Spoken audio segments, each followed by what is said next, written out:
Le droit marocain des sociétés distingue 6 formes de sociétés. Ces derniers sont regroupés en 3. Les sociétés de capitaux, que sont la société anonyme et la société en commandite par action. Les sociétés de personnes, que sont la société en nom collectif, la société participation, la société en commandite simple. Et enfin, la SARL, société de nature mixte, à mi-chemin entre les sociétés de personnes et les sociétés de capitaux.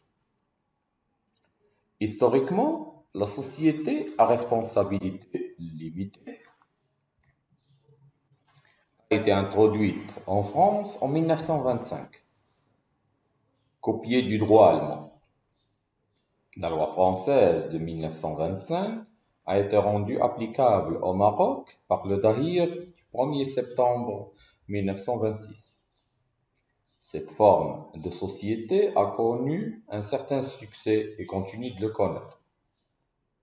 C'est la loi 596 du 13 février 1997 qui a promulgué les dispositions réglementaires sur la SARL, la SNC, la société en commandite simple et la société en commandite par action et la société en participation.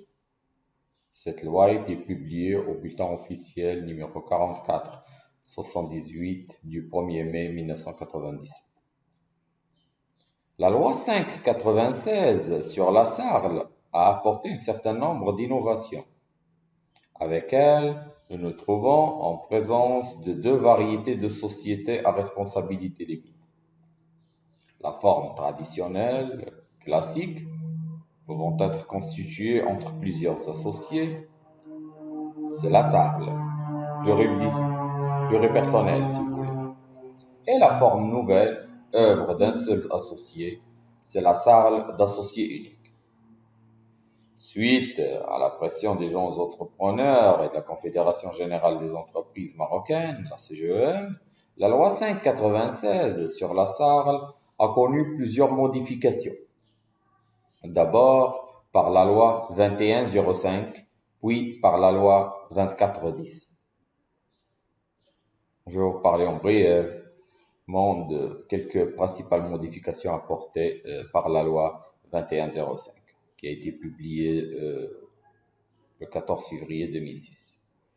Le capital minimum exigé n'est plus de 100 000 dirhams, mais il est devenu 10 000 dirhams.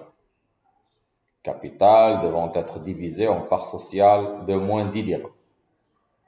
Les parts doivent être souscrites et libérées en totalité si elles représentent des apports en nature. Aussi, les principales modifications apportées par la loi 2410, qui a été publiée le 2 juin 2011. Le capital social est librement fixé par les associés cette fois-ci. Le montant des parts sociales n'est plus limité. Il suffit que ces derniers aient la même valeur nominale. Aujourd'hui, le blocage de fonds n'est obligatoire auprès d'une banque que si elle a constitué ou à l'augmentation, que si à la constitution ou à l'augmentation, le capital dépasse 100 milliards. Aussi, il y a plusieurs modifications qui ont été apportées par cette dernière, c'est-à-dire la loi 2410. Donc, quel est l'intérêt de ce type de société?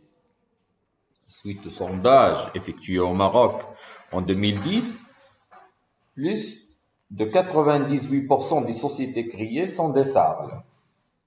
Ces chiffres s'expliquent par les avantages que présente cette forme sociale et aussi et surtout par les facilités qu'introduit au fur et à mesure le législateur pour encourager les jeunes entrepreneurs afin de stimuler la création d'entreprises, notamment la très petite entreprise, et pour améliorer durablement la compétitivité de l'environnement des affaires au Maroc.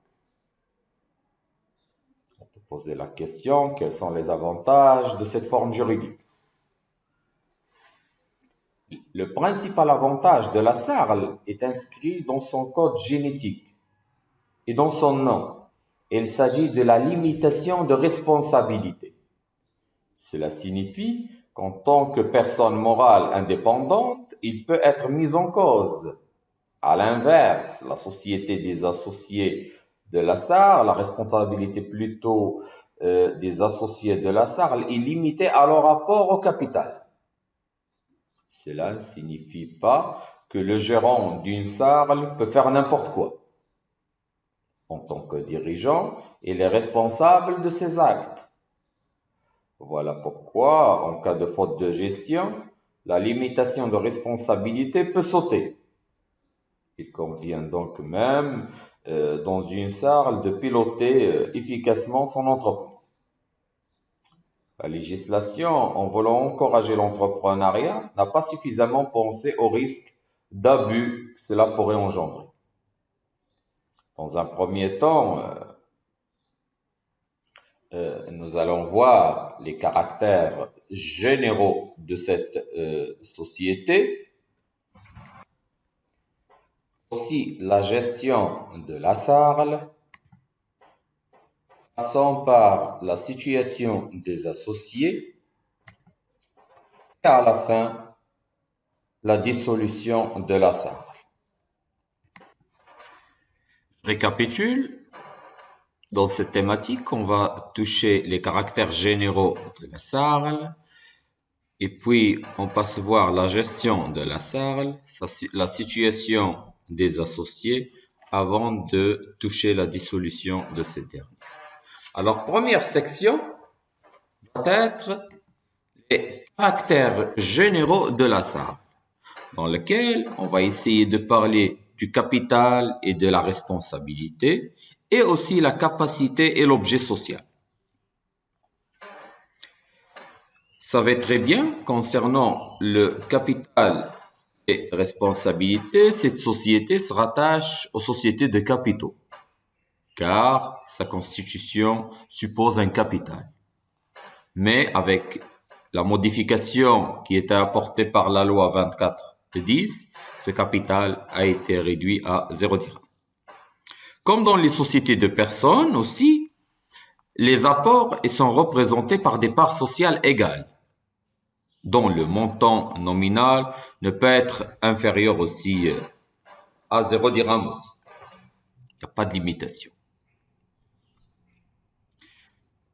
Avant de passer voir la capacité et l'objet social, concernant le capital et la responsabilité, les apports en industrie sont interdits dans la SARL. D'ailleurs, d'après l'article 51, alinéa 2, en considérant la responsabilité limitée des associés, en plus du fait qu'ils ne sont ni capitalisables ni saisissables. Par exemple, lorsque l'apporteur apporte un fonds de commerce à la société qui fait partie de l'activité de la société, il pourra continuer à le gérer et l'on considérera cette gestion du fonds de commerce comme un apport en industrie. Concernant toujours le capital et la responsabilité, l'avantage de ce type de société consiste dans la responsabilité des associés, qui est limitée au montant de leur apport. En cas de difficulté, leur patrimoine personnel ne sera pas mis en cause, comme dans le cas de la société en nom collectif. Cependant, en pratique, cette limitation de responsabilité est souvent mise en échec par le mécanisme du cautionnement bancaire demandé aux associés, qui subordonne les prêts octroyés aux entreprises à la mise en œuvre d'une telle garantie. Deuxièmement, capacité et l'objet social. Concernant la capacité des associés, le nombre d'associés est limité à 50. On ne peut pas le dépasser. Au-delà de ce seuil, la SARL doit se transformer en société anonyme. À défaut de régularisation dans les 2 ans, la SARL sera dissoute de plein droit. Pour devenir associé, la capacité civile suffit. contrairement à la société en nom collectif, dans laquelle la qualité du commerçant est indispensable. Concernant l'objet social, certaines activités sont interdites à la SARL. L'article 44, alinéa 2 de la loi dispose à ce sujet que les associés, plutôt que les sociétés, par exemple, de banque, de crédit, de l'investissement, de l'assurance, de la capitalisation boursière et de l'épargne, ne peuvent adopter la forme de la SARL. Cette dérogation au principe libéral s'explique par une certaine crainte du législateur quant au crédit et à la solvabilité d'une telle société.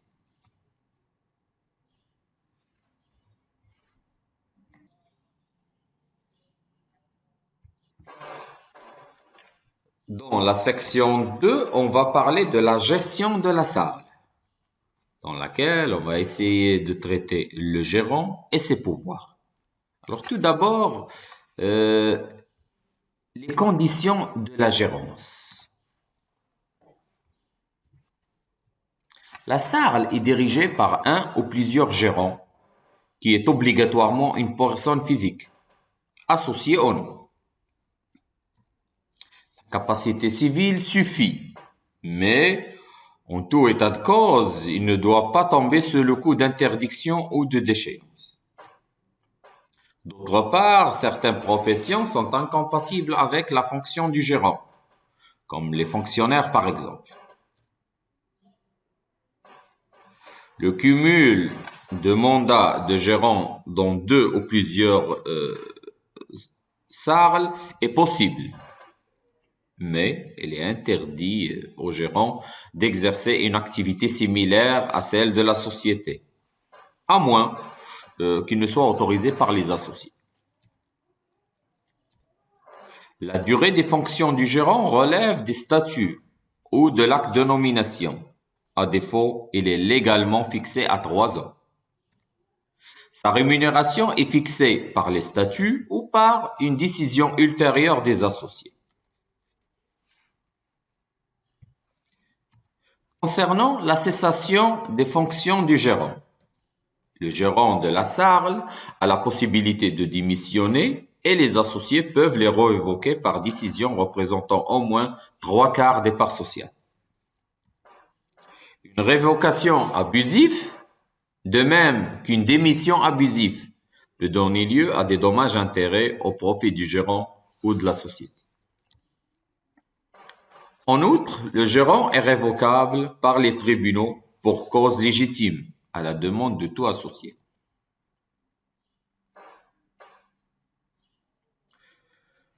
Savoir et pouvoirs du gérant. Ils sont identiques à ceux du gérant de la SNC, de la société en nom collectif. Il existe toutefois une différence quant à l'engagement de la société vis-à-vis des tiers. En fait, contrairement à la société en nom collectif, la SARL est tenue de tous les actes de gestion du gérant, même s'il dépasse l'objet social. Aussi, tout ce qui est limite statutaire du pouvoir du gérant, ils sont inopposables aux tiers.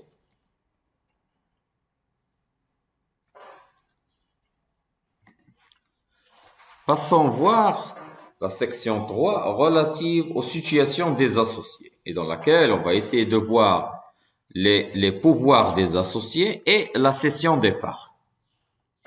Tout d'abord, les pouvoirs des associés. Quand on dit les pouvoirs des associés, on va traiter l'Assemblée générale ordinaire annuelle et l'Assemblée générale extraordinaire. Tout d'abord, l'Assemblée générale ordinaire annuelle. Elle doit se tenir dans les 6 mois qui suivent la clôture de l'exercice. Cette assemblée ne peut se faire par correspondance. L'assemblée est convoquée soit par le gérant, soit par un commissaire aux comptes en cas de problème, soit par un mandataire désigné à la demande d'un associé par ordonnance du président du tribunal statuant au référé. Cette assemblée a pour fonction principale l'approbation des comptes annuels, mais de nombreuses autres décisions peuvent être prises par les associés à cette occasion, comme par exemple nomination et révocation du gérant, autorisations diverses, etc. Le nombre de voix dont bénéficie chaque associé est équivalent au nombre de parts détenues. Les décisions sont prises par un ou plusieurs associés représentant plus de la moitié des parts sociales. Si cette majorité n'est pas obtenue, les associés sont convoqués une seconde fois et les décisions sont prises à la majorité des votes émis, quel que soit le nombre de votes. Rappelons que la révocation du gérant nécessite toujours la majorité représentant au moins 3/4 des parts sociales.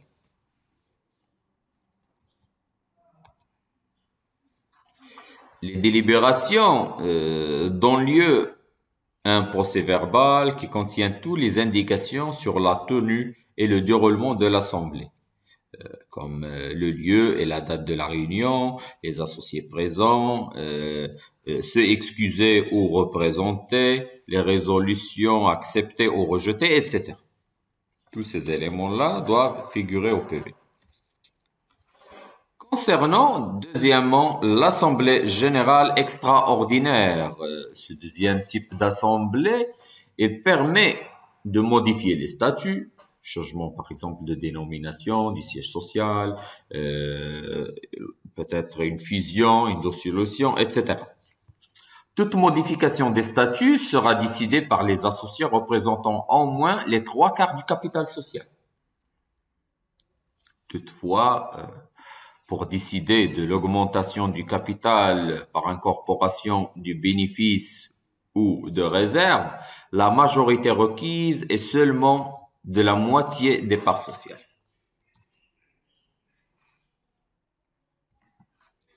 Passe voir la cession des parts dans la salle. Lorsqu'un associé décide de se retirer d'une salle, il doit vendre ses parts. Tout d'abord, on doit signaler que la cession de parts à des co-associés est libre.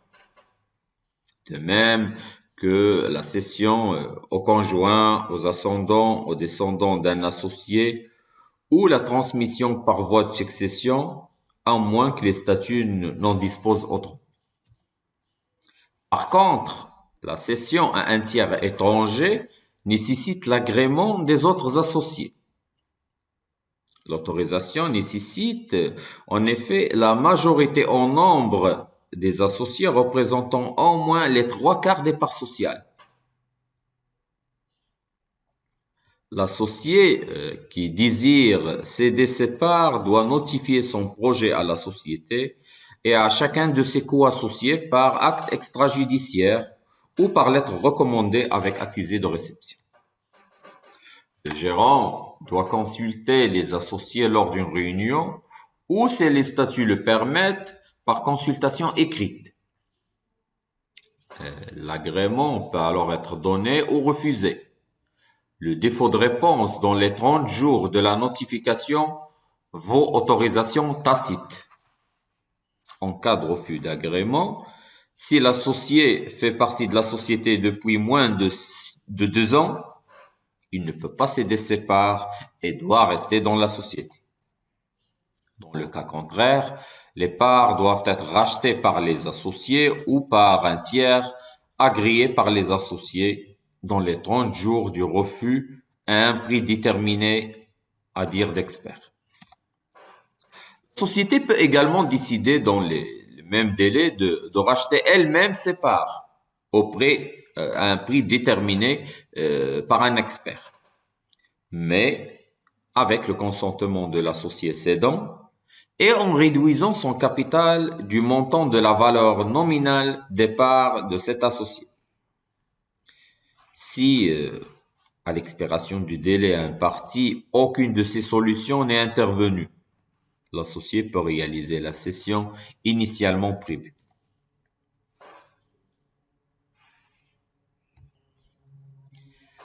Section 4. La dissolution de la SARL. On retrouve les causes communes à toutes les sociétés, mais aussi la SARL n'est pas dissoute lorsqu'un jugement de liquidation judiciaire, l'interdiction de gérer ou une mesure d'incapacité est prononcée à l'égard de l'un de ses associés. Alors, elle n'est pas non plus dissoute par le décès d'un associé, sauf stipulation contraire dans les statuts. Il existe des raisons spécifiques à la dissolution de SARL. Ainsi, lorsque le nombre d'associés dépasse 50, elle doit se transformer en société anonyme. À défaut de régularisation dans les 2 ans, il sera dissoute de plein droit. À la fin d'un exercice, si les pertes constatées dans les documents comptables font apparaître que les capitaux propres sont inférieurs au quart du capital social, le gérant doit, dans les 3 mois, convoquer une assemblée générale extraordinaire qui décidera soit de régulariser la situation financière, au plus tard à la clôture de l'exercice suivant, soit sa dissolution. Ça, ce qu'on peut dire sur la société à responsabilité limitée au Maroc. On passe voir le cas particulier de la SARL d'associé unique. Alors, il convient enfin de préciser que ces mêmes règles sont applicables à la SARL associé unique. C'est-à-dire toutes les règles de la constitution, de la gérance, de la dissolution sont applicables sur SARLO ou bien SARL associé unique. Ces particularités tiendront compte du fait que l'existence d'un seul associé, ainsi les décisions sont-elles prises unilatéralement par l'associé unique, ce qui n'exclut pas la tenue d'un registre des assemblées. Merci à vous.